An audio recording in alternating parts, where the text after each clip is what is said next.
Activity Builder is included in the 3 zSpace learning applications, Newton's Park, Franklin's Lab, and zSpace Studio. You can use Activity Builder to, guess what? Create, adjust, and customize activities. Just remember that you must be logged in as a teacher or have teacher-level login to be able to use Activity Builder. So here I am in Newton's Park, logged in as a teacher, and I'm actually in the middle of building a simple activity. I can open up Activity Builder by going to the Home control bar and clicking on this building blocks icon. When using Activity Builder, you can use your mouse or the stylus, whichever you prefer. Now you can see here that Activity Builder is divided into 3 sections: Questions, Activity Settings, and Individual Object Settings. Now, Activity Builder will basically look and function the same throughout the zSpace learning applications, but zSpace Studio does have a couple of unique features in Activity Builder, which I'll show you at the end of this video. In the Questions section, you can create instructions, questions, and hints. Alright, so I just noticed a typo in my first question here, so let me fix that really quick by clicking on it. Now my second question is simply a set of instructions, but I do want to leave a hint for these instructions actually, so I will do so by clicking on Add a Hint. Alright, I have one last question to ask, so let me add a third question. And I'll check both these boxes because I want the students to respond with text as well as an image. Now, if and when you're building a more complex activity than I am here, you may have more questions. And if you find yourself wanting to reorder the questions or instructions as you build, you can easily do so by clicking the Move Up or Move Down options located in each question window within Activity Builder. Okay, let's move over to Activity Settings. This is the section of Activity Builder that allows you to set specific constraints for the activity as a whole.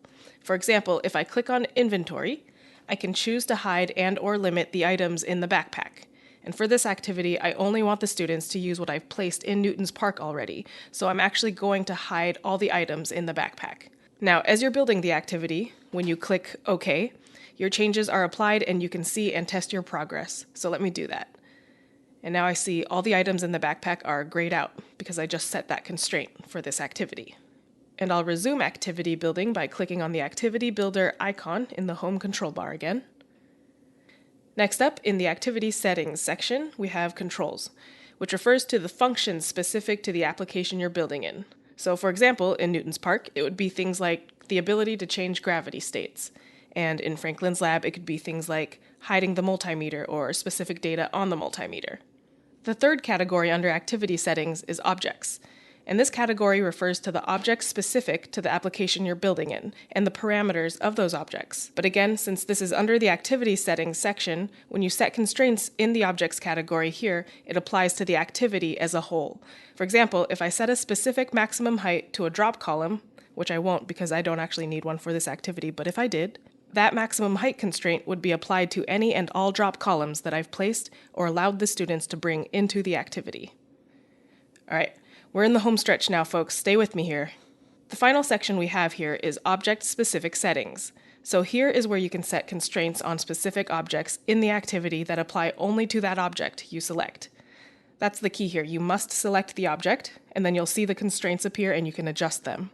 For this activity, I want to lock the target and the launcher into place entirely. No resizing, no rotating, or moving of any kind. But I do want the students to be able to adjust the force on the launcher, so I won't touch this box.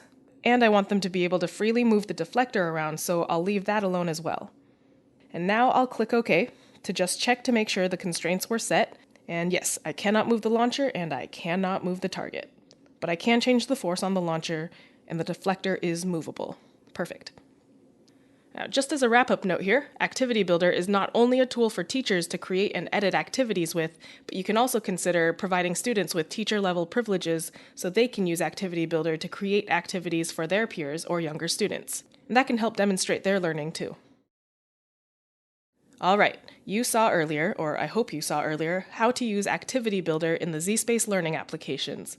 And here I'm just going to show you how you can do a couple of additional things specific to building activities in zSpace Studio.